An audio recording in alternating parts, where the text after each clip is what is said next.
और आइए सबसे पहले बात करते हैं कि आखिर कैसे प्रधानमंत्री ने एक बार फिर दोहराया कि किसानों के जो हित हैं उससे कोई समझौता नहीं होगा। प्रधानमंत्री नरेंद्र मोदी ने किसानों, मछुआरों और पशुपालकों के हितों को भारत सरकार की सर्वोच्च प्राथमिकता बताया है। उन्होंने कहा कि इन वर्गों के अधिकारों और हितों की रक्षा के लिए वे व्यक्तिगत रूप से कोई भी कीमत चुकाने को भी तैयार हैं। उन्होंने ये भी दोहराया कि भारत अपने अन्नदाताओं के साथ कभी कोई समझौता नहीं करेगा। प्रधानमंत्री मोदी आज नई दिल्ली स्थित आईसीआर पूसा में आयोजित एमएस स्वामीनाथन शताब्दी अंतर्राष्ट्रीय सम्मेलन को संबोधित कर रहे थे। उन्होंने भारत में कृषि क्षेत्र को आत्मनिर्भर और टिकाऊ बनाने की दिशा में प्रोफेसर स्वामीनाथन के योगदान को याद करते हुए उन्हें श्रद्धांजलि दी। हमारे लिए अपने किसानों का हित सर्वोच्च प्राथमिकता है। भारत अपने किसानों के, पशुपालकों के और मछुआरे भाई बहनों के हितों के साथ कभी भी समझौता नहीं करेगा। मैं जानता हूं व्यक्तिगत रूप से मुझे बहुत बड़ी कीमत चुकानी पड़ेगी, लेकिन मैं इसके लिए तैयार हूं। मेरे देश के किसानों के लिए, मेरे देश के मछुआरों के लिए, मेरे देश के पशुपालकों के लिए आज भारत तैयार है। भारत को आंख दिखाने की कोशिश करने वाली ताकतों को प्रधानमंत्री नरेंद्र मोदी का दो टूक जवाब। देश के हितों से समझौता न करने का संकल्प भी प्रधानमंत्री नरेंद्र मोदी ने ऐसे व्यक्ति को समर्पित कार्यक्रम के दौरान लिया जिन्होंने देश में हरित क्रांति की अगुवाई कर खाद्यान्न के मामले में देश को आत्मनिर्भर बनाया। प्रोफेसर एमएस स्वामीनाथन मां भारती के सपूत थे। उन्होंने विज्ञान को जन सेवा का माध्यम बनाया। देश की खाद्य सुरक्षा को, फूड सिक्योरिटी को उन्होंने अपने जीवन का ध्येय बना लिया। उन्होंने वो चेतना जागृत की जो आने वाली कई सदियों तक भारत की नीतियां और प्राथमिकताओं को दिशा देती रहेगी। एमएस स्वामीनाथन शताब्दी अंतर्राष्ट्रीय सम्मेलन के उद्घाटन अवसर पर एक स्मारक सिक्का और शताब्दी स्मारक डाक टिकट भी जारी किया। एमएस स्वामीनाथन शताब्दी अंतर्राष्ट्रीय सम्मेलन का विषय सदाबहार क्रांति, जैव खुशहाली का मार्ग रखा गया है। डॉक्टर स्वामीनाथन ने वर्षों पहले ये सुझाव दिया था कि मैंग्रोव की जेनेटिक क्वालिटी को धान में ट्रांसफर किया जाना चाहिए। इससे फसलें भी जलवायु के अनुकूल बनेंगी। आज जब हम क्लाइमेट एडेप्शन की बात करते हैं तो महसूस होता है कि वो कितना आगे की सोचते थे। साथियों, आज दुनिया भर में बायोडायवर्सिटी को लेकर चर्चा होती है।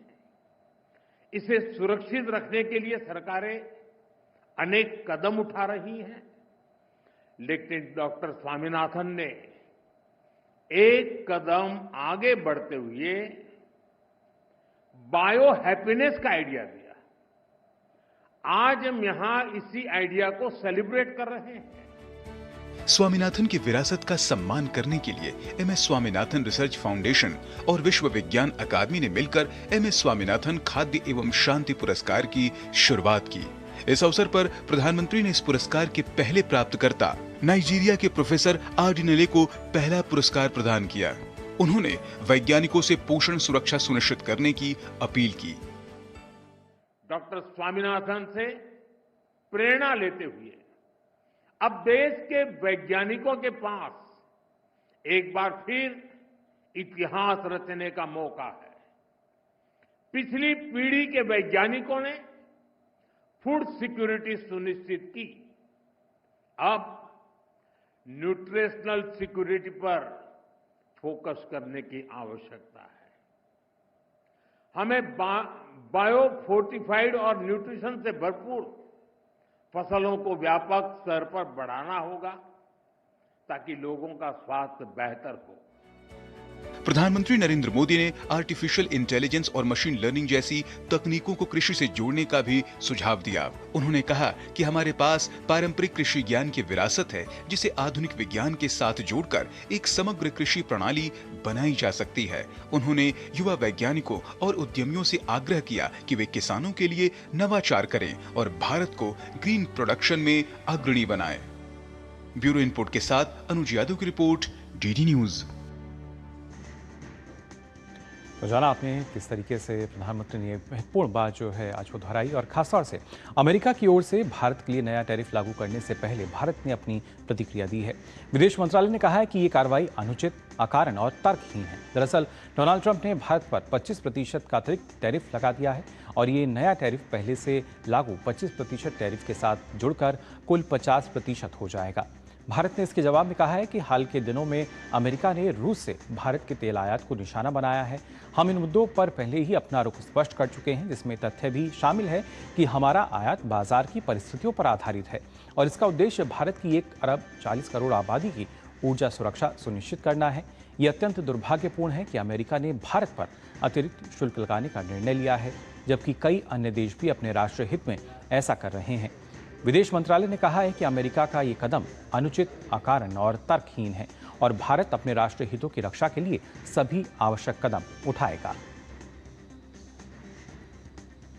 तो विदेश मंत्रालय की प्रतिक्रिया सामने आई ट्रंप टैरिफ को लेकर, खासतौर से जिस तरीके से जो 25% अतिरिक्त टैरिफ लगाया गया है, जिसके बाद कुल टैरिफ की अगर बात की जाए तो ये करीब अब 50% हो चुका है। हालांकि भारत ने साफ कर दिया है कि जो राष्ट्र हित है वो सर्वोपरि है, प्राथमिकता राष्ट्र हित को दी जाएगी और जिस तरह की परिस्थितियां रहती हैं, वैश्विक परिस्थितियां जो हैं, कहीं ना कहीं उनको ध्यान में रखा जाता है और ख़ासतौर से वही परिस्थितियां जो हैं उनको ध्यान में रखते हुए भारत लगातार हम देख सकते हैं किस तरीके से करीब अगर देखा जाए तो यहाँ पर सभी देशवासियों के लिए जो ऊर्जा सुरक्षा है उसको सुनिश्चित कर रहा है। लेकिन यहाँ कई ऐसे दूसरे देश भी हैं लेकिन उनको निशाना नहीं बनाया जा रहा और उसी वजह से कई सवाल जो हैं वो जाहिर तौर पर खड़े हो जाते हैं कि आखिर भारत को ही क्यों इस तरह से निशाना बनाया जा रहा है और ख़ासतौर से टैरिफ की जब बात हम कर रहे हैं तो एक जबरन टैरिफ भारत पर क्यों लगाया जा रहा है। और इसके लिए अगर देखा जाए तो कहीं ना कहीं दोहरे मापदंड जो हैं वो जाहिर तौर पर नज़र आते हैं। आखिर क्यों हैं वो, आइए आपको समझाते हैं। अगर देखा जाए तो दिसंबर 2022 से लेकर जुलाई 2025 तक रूस से सबसे अधिक ऊर्जा खरीद चीन ने की है, लेकिन वहाँ उसको निशाना नहीं बनाया जाता। उसके साथ साथ रूस से चीन को कच्चे तेल का निर्यात करीब 47% है, जबकि भारत का इससे कम है। और इसके साथ साथ यूरोपीय संघ की भी अगर हम बात करें तो यूरोपीय संघ रूस से गैस का नंबर 1 खरीदार है, यानी सबसे ज़्यादा जो गैस खरीद रहा है वो यूरोपीय संघ के देश हैं। और इसका एक आंकड़ा भी आपको हम बता देते हैं। अकेले जून 2025 की अगर बात की जाए तो यूरोपीय संघ ने देशों ने करीब आप देख सकते हैं 1.2 बिलियन यूरो से अधिक की खरीदारी की है रूस से, लेकिन निशाना भारत को बनाया जा रहा है। भारत रूस से रिफाइन किया हुआ फ्यूल नहीं खरीदता है, लेकिन तुर्की की हम बात करें तो उसका 26% हिस्सा तुर्की खरीदता है। और इसके साथ साथ भारत जो है वो रूस से कोई भी पेट्रोलियम उत्पाद नहीं खरीदता है। चीन और ब्राज़ील भी रूस से पेट्रोलियम उत्पाद के प्रमुख खरीदार भी हैं। तो ये काफ़ी महत्वपूर्ण है कि किस तरीके से लगातार भारत को जो निशाना बनाया जा रहा है और ऐसे में दोहरे मानदंड जो हैं वो जाहिर तौर पर नजर आते हैं। अमेरिका जो है वो भी लगातार हम देख सकते हैं, यूरेनियम की बात की जाए, यूरेनियम हेक्साफ्लोराइड की बात की जाए, फर्टिलाइजर, रसायन जो है वो लगातार आयात करता है, लेकिन जवाब ये दिया जाता है कि उनको इसकी जानकारी ही नहीं है। तो तमाम अलग अलग देश हैं अमेरिका के साथ साथ जो कि लगातार रूस से हम देख सकते हैं किस तरीके से खरीदारी करते हैं। ये काफ़ी महत्वपूर्ण है। 2024 में तत्कालीन अमेरिकी राष्ट्रपति जो बाइडेन के जो ऊर्जा सलाहकार थे उन्होंने कहा था कि भारत जो है वैश्विक बाजारों को स्थिर बनाने के लिए मदद कर रहा है। यानी भारत की जो भूमिका है वो किस तरीके से देखिए महत्वपूर्ण है। ना सिर्फ राष्ट्रहित की हम बात कर रहे हैं बल्कि कैसे विश्व कल्याण की अगर बात की जाए, वैश्विक बाजार की स्थिति जो है उसको बेहतर करने के लिए, वहाँ पर स्थिति बेहतर बनी रहे, उसमें कैसे भारत अपनी भूमिका निभा रहा है। 2024 में जो राष्ट्रपति जो बाइडेन थे उनके ऊर्जा सलाहकार ने ये बयान दिया था, लेकिन आज अगर देखा जाए तो कहीं ना कहीं आज वही अमेरिका कुछ अलग ही मानदंड भारत के लिए कहीं ना कहीं अपनाता हुआ नज़र आ रहा है। और उसी वजह से दोहरे मानदंड जो हैं यहाँ नज़र आ जाते हैं कि आखिर ऐसा किस वजह से है। और इसी कड़ी में जब हम देखते हैं कि भारत जो है अपना हम कह सकते हैं कि सीधे तौर पर भारत अब जवाब भी दे चुका है कि भारत के लिए जो प्राथमिकता है वो उसके किसान हैं, पशुपालक हैं, मछुआरे हैं। प्रधानमंत्री ने आज भी इस बात को दोहराया कि जब हम देश हित की बात करते हैं, राष्ट्र हित की बात करते हैं, तो उससे ऊपर कुछ भी नहीं है और भले ही उन्हें व्यक्तिगत रूप से इसकी कीमत चुकानी भी पड़े, उसके लिए प्रधानमंत्री तैयार हैं। और साथ ही साथ हमारे जो संवाददाता हैं वो हमारे साथ जुड़ चुके हैं, हमारे साथ अनुज जुड़ चुके हैं और साथ ही साथ हमारे साथ खास मेहमान भी हैं, जैसिका हमारे साथ जुड़ी हैं, मनोज पंच जी हमारे साथ जुड़े हैं, इकोनॉमिस्ट हैं। बहुत बहुत स्वागत आपका मनोज जी। सबसे पहले मैं अनुज आप पे आना चाहूँगा। हमने देखा कि प्रधानमंत्री ने कहा जाए तो दो टूक शब्दों में सीधा बता दिया कि हमारे लिए देश की प्राथमिकता क्या है, भारत की जो प्राथमिकता है वो एक बार फिर से प्रधानमंत्री ने दोहराई आज। देखिए, ये एक सबसे बड़ी बात यही है कि प्रधानमंत्री का जो बयान है इसके बड़े मायने हैं, गंभीर मायने हैं इस बात को लेकर कि देश की जो प्राथमिकताएं हैं वो सबसे पहले जो हैं वो सर्वोच्च प्राथमिकताएं हैं। किसान है वो बिल्कुल सबसे पहले सर्वोच्च प्राथमिकताओं में आता है और उनके हितों की रक्षा करना जो है वो सरकार की जिम्मेदारी है, जिसके लिए प्रधानमंत्री नरेंद्र मोदी बिल्कुल तैयार है, चाहे उसके लिए कुछ भी व्यक्तिगत कीमत क्यों ना चुकानी पड़े। ये एक बड़ा बयान है, निश्चित तौर पर देश की जनता के मनोबल को बढ़ाने वाला बयान है। हम देखते हैं कि पिछले अगर 11 वर्षों के अंदर हम देखें किसान और कृषि को एक रीढ़ की हड्डी के रूप में जो है मजबूत करने का काम जो है वो प्रधानमंत्री नरेंद्र मोदी ने किया है। कई कल्याणकारी ऐसी योजनाएं चलाई गई हैं जिससे आज देश खाद्यान्न के क्षेत्र में लगातार आत्मनिर्भर बनता जा रहा है, बल्कि खाद्यान्न के क्षेत्र में मुकुल निर्यात लगातार बढ़ा है। हम जानते हैं कि MS स्वामीनाथन का जो अंतर्राष्ट्रीय सम्मेलन आज आयोजित किया जा रहा है उसमें प्रधानमंत्री नरेंद्र मोदी ने इसी बात को इंगित करते हुए कहा कि जो स्वामीनाथन की जो नीतियां थी उन्हीं को मोदी सरकार ने आगे बढ़ाते हुए आज आत्मनिर्भरता का जो रास्ता है उसको तय किया है। और सबसे बड़ी बात है, मुकुल की MS स्वामीनाथन ने भी कहा था कि कृषि अगर गलत रास्ते पर जा रही है तो समझो फिर देश में कुछ भी सही रास्ते पर नहीं जा रहा है। तो इसी बात को आगे बढ़ाते हुए प्रधानमंत्री नरेंद्र मोदी ने सबसे पहले जब 2014 में शपथ ली थी प्रधानमंत्री के तौर पर, तो सबसे बड़ी प्राथमिकताओं में अगर कुछ था तो वो देश का किसान और कृषि थी। हम जानते हैं कि कृषि के क्षेत्र में भारत कई दशकों पहले इतना पिछड़ा हुआ था कि देश के अंदर खाद्यान्न की जो आपूर्ति थी वो भी पूरी नहीं हो पाती थी, उत्पादन कम होता था, दूसरे देशों से आयात पर निर्भर रहना पड़ता था। लेकिन MS स्वामीनाथन की जो हरित क्रांति थी उसी की बदौलत आज देश खाद्यान्न के क्षेत्र में आत्मनिर्भर हुआ है। और उन्हीं के शताब्दी समारोह में बोलते हुए प्रधानमंत्री ने आज कृषि और किसानों के लिए जो बातें बोली हैं, निश्चित तौर पर आने वाले दिनों में जो है वो कृषि के क्षेत्र के लिए बड़ी बातें हैं। और उन्होंने बिल्कुल काफी महत्वपूर्ण बात, ये बड़ी बातों के साथ साथ काफी महत्वपूर्ण और क्या कुछ महत्व है। मनोज जी आपसे मैं समझना चाहूंगा, कृषि को हम देश अर्थव्यवस्था हमारी जो है उसकी रीढ़ लगातार मानते हैं और उस रीढ़ को किस तरीके से भारत मजबूती प्रदान कर रहा है। और जब बात टैरिफ की जा रही है तो सीधे तौर पर एक संदेश जो है वो प्रधानमंत्री ने दे दिया है कि जो किसानों का हित है उससे आगे ऊपर कुछ भी नहीं। और यहाँ पर अगर कोई बात भी आती है तो व्यक्तिगत तौर पर उन्होंने कहा कि उसके लिए भी मैं तैयार हूँ। ऐसा है ना कि ये जो मिस्टर ट्रंप ने जो एक्स्ट्रा टैरिफ लगाया है इसका कृषि क्षेत्र और टैरिफ से कोई मतलब ही नहीं जी। ये उन्होंने कहा है कि आप रूस से तेल लेना बंद करो क्योंकि रूस स्ट्रांग हो रहा है। असल में कहानी ये टैरिफ की नहीं है, कहानी एग्रीकल्चर सेक्टर की भी नहीं है। उस पर भी बाय द वे इंडिया ने मेरे ख्याल से काफी चीजों में अग्रीमेंट की है, ऐसी बात नहीं है। लेकिन मुश्किल ये है कि ट्रंप साहब को लगता था कि अगर वो यूक्रेन में शांति करवा दे जी तो हो सकता है उनको नोबेल प्राइज मिल जाए। अब उसके उनके नोबेल प्राइज के आगे खाली मिस्टर पुतिन खड़े हैं जी। तो उनको लगा कि कुछ रशिया के अगेंस्ट कुछ कर अगर मैं करूं कि मेरे को अपनी कॉन्स्टिट्यूंसी के लिए कुछ दिखाना पड़ेगा कि देखो मैं रशिया के लिए क्या कर रहा हूँ। अब वो चीन के अगेंस्ट कुछ कर नहीं सकते क्योंकि उनकी अपनी। मनोज जी क्या भारत को एक सॉफ्ट टारगेट के तौर पर उन्होंने देख लिया है? एब्सोल्युटली सिंबॉलिक है, इट इज ओनली सिंबॉलिक कि भाई देखो मैंने किसी के एक्शन लिया क्योंकि वो रूस के साथ लगे। लेकिन याद करिए मेरे ख्याल से ये रेटरिक ज्यादा है उनका, पॉलिटिकल रेटरिक, एक्शन कम हो जी। क्योंकि दो तीन चीजें हैं। एक तो इंडिया काफी क्रूशियल है, ये क्वाड आप जानते हैं जो क्वाड के बारे में जी India, Australia, USA and Japan, इसमें इंडिया की बहुत अहमियत रहती है एशिया में, बहुत जी जरूरी है। तो उधर क्वाड को तो वो रिस्क करेंगे नहीं, मेरे ख्याल से इसी साल एंड में वो आने वाले हैं मीटिंग, तो he will not endanger it. I think वो सिंबॉलिक की बातें कर रहे हैं बिल्कुल। और इस तरह की प्रतीकात्मक अगर बात भी है तो उसका असर भी अगर देखा जाए जैसिका, क्योंकि जैसा कि अभी मनोज जी भी बता रहे थे कि कई दूसरे देश हैं जो लगातार रशिया से भी कारोबार करते हैं और यहाँ तक कि अमेरिका भी करता है, लेकिन जब ट्रंप से सवाल पूछा जाता है तो वो कह देते हैं इसकी तो मुझे जानकारी ही नहीं है। तो क्या ऐसे में सिर्फ एक सॉफ्ट टारगेट के तौर पर हम कह सकते हैं जिस तरीके से जो टैरिफ है उसमें इजाफा किया गया है? देखिए, कुछ दिनों से जो हम देख रहे हैं, अमेरिकी राष्ट्रपति के बयान आ रहे हैं काफी देर रात को, और आपकी और मेरी नींद काफी खराब भी हो रही है इस सिलसिले को लेकर।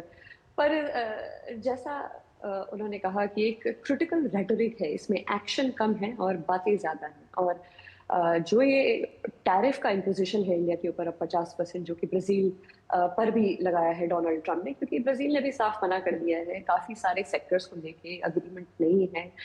एग्रीकल्चर में भी इंडिया ने काफी सारे कंसेशंस ऑफर करे, पर ऐसी सेंसिटिविटीज हमारी भी हैं, हमारे खुद के फार्म सेक्टर की। आप देखें, अमेरिका में जो फार्म सेक्टर है उसको सब्सिडीज मिलती है करीब $60,000 सालाना, और इंडिया में ऐसी सब्सिडीज नहीं मिलती है। तो जैसे कि भारत के प्रधानमंत्री ने अपने भाषण में अभी कहा कि ये जरूरी है कि किसानों के हित को देखना।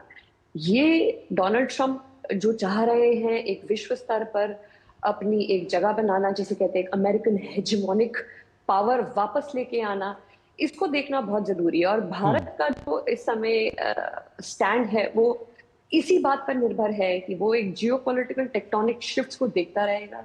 उसी जो आप देख रहे हैं अभी अमेरिका की तरफ से जिस तरीके की बयानबाजी हो रही है। कल रात को भी पूछा गया था कि अब ये जो 25% और टैरिफ लगे हैं, ये बताया जा रहा है 27 अगस्त के बाद से इफेक्टिव होंगे, लेकिन ट्रेड डील अभी कोई फाइनलाइज नहीं हुई है।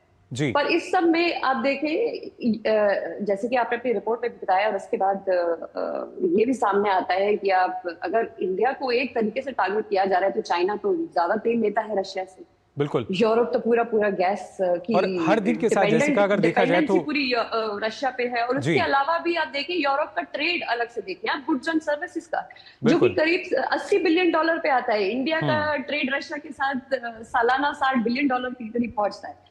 तो ये जो डबल स्टैंडर्ड्स की बात होती है, यही जो डबल स्टैंडर्ड है, मनोज जी क्या माना जाए, जैसा बन जाता है। जैसिका अभी हमें बता रही हैं, क्या अपनी जो पावर है, अपनी जो शक्ति है, उसको कम होता दे? क्योंकि भारत आज हम देख सकते हैं वैश्विक स्तर पर किस तरीके से लगातार एक सबसे तेजी से उभरती अर्थव्यवस्था है, तो क्या ऐसे में उसको रोकने के प्रयास किए जा रहे हैं, उसको दबाने की कुछ कोशिश हम मान सकते हैं इसको? No, I don't think so. I think ज्यादा ये let us not make too much out of it. और हमको देखिए, याद करें कि इंडिया की हार्ड पावर कम है, सॉफ्ट पावर ज्यादा है जी। हम इतने इंपॉर्टेंट नहीं है कि हम क्या आप रिटेलिएट कर सकते हैं, कुछ नहीं कर सकते। बल्कि आप ये सोचिए कि आपको ऑब्जेक्टिव ये रहना चाहिए कि हमने अपना पॉइंट तो प्रधानमंत्री ने रख दिया है कि भाई इसके आगे हम कुछ करने को तैयार हैं। Now we should play it down, क्योंकि ये आदमी कोई रीजन को नहीं समझता है जी। ये अपना आप ही इनके अपने लोग ही समझाएंगे कि इंडिया से स्ट्रेटेजिक पार्टनरशिप बहुत जरूरी है and US can not afford to give it up. लेकिन आप ये याद करें, जो एडिशनल जो 25% की बात हो रही है अभी हुआ नहीं है, एंड इससे लेकिन हमारे गारमेंट एक्सपोर्टर को बहुत नुकसान, क्योंकि they will be out of the US market. पिछले 2-3 साल में बड़ी मुश्किल से रिटेल जायंट जो है यूएस में, जैसे कि बनाना रिपब्लिक है, गैप है और है, इनमें इंडिया ने बहुत इनरोड किया है। बिल्कुल, लेकिन भारत का उद्देश्य यही है कि और कैसे बेहतर अर्थव्यवस्था जो है हमारी हो सकती है, और जो लक्ष्य है हमारा विकसित भारत का, उसकी तरफ कैसे हम बढ़ सकते हैं। और सबसे महत्वपूर्ण हमारा हमको याद करना चाहिए कि हमसे सबसे इंपॉर्टेंट पावर हमारी यूएस में भी सॉफ्ट पावर जी। बिल्कुल, तो ये हमको, और उसी वजह से भारत जो है आज वैश्विक पटल पर उभरता हुआ भी नजर आता है एक सुपर पावर के तौर पर, और खासतौर से वही सुपर पावर जो कि सॉफ्ट पावर भी है। ये जी क्लियर, अभी हम हार्ड पावर नहीं है जी। बिल्कुल, we are a very strong soft power. तो मेरे ख्याल से इस समय हमको ज्यादा पॉलिटिकल रेटरिक नहीं करनी चाहिए, क्योंकि जैसे वो कहते हैं ना, जब आदमी बिल्कुल मनोज जी, भारत की तरफ से तो कोई प्रतिक्रिया हमने ऐसी दी ही नहीं है। हम तो सिर्फ बता रहे हैं कि हमारे इसमें जो हमारा राष्ट्रहित है वो सर्वोपरि है। हम तो सिर्फ इतनी बात यहाँ कर रहे हैं फिलहाल। मनोज जी, आपका बहुत बहुत शुक्रिया हमारे साथ जुड़ने के लिए, और अनुज जैसिका, आप दोनों का भी शुक्रिया इस महत्वपूर्ण अपडेट के लिए। तो खासतौर से टैरिफ की अगर बात की जाए, भारत जो है अपना स्टैंड जो है वो सीधे तौर पर साफ कर चुका है, लेकिन फिलहाल जो स्थिति है वो देखना होगा, क्योंकि लगातार इसमें जो बदलाव है वो हमें देखने को मिला है, और आने वाले समय में, आने वाले दिनों में और क्या कुछ बदलाव हो सकता है वो भी हम आपको जानकारी देंगे। लेकिन फिलहाल मिड डे प्राइम में हम यार एक छोटे से ब्रेक के लिए जल्द लौटते हैं। LIC लाया है unit linked insurance plan index plus. जीवन बीमा पाइए और निफ्टी स्टॉक्स के साथ अपने मार्केट रिटर्न्स को तेजी से बढ़ाइए। इस अट्रैक्टिव कॉम्बिनेशन के साथ अपना कल सुरक्षित कीजिए। सिर्फ 2500 रुपए मंथली प्रीमियम से शुरुआत कीजिए। आज ही LICindia.in पर जाएं। दीप्ति अरोरा जी सिर्फ 38 साल की उम्र में एक बीमारी से चली गई। उनके टर्म लाइफ इंश्योरेंस के पैसे उनके बच्चे की पढ़ाई में काम आ सकते हैं। पॉलिसी बाजार ने क्लेम के वक्त फैमिली का पूरा साथ दिया। पॉलिसी बाजार पे 2 करोड़ का टर्म लाइफ इंश्योरेंस सिर्फ 700 रुपए महीने से शुरू। ब्रेक के बाद आप सभी का एक बार फिर स्वागत। आप देख रहे हैं मिड डे प्राइम। अब आइए आगे बढ़ते हैं। सुप्रीम कोर्ट ने जस्टिस यशवंत वर्मा की याचिका खारिज कर दी है। कैश कांड में जस्टिस वर्मा सुप्रीम कोर्ट पहुंचे थे। जस्टिस वर्मा ने कैश कांड में जांच प्रक्रिया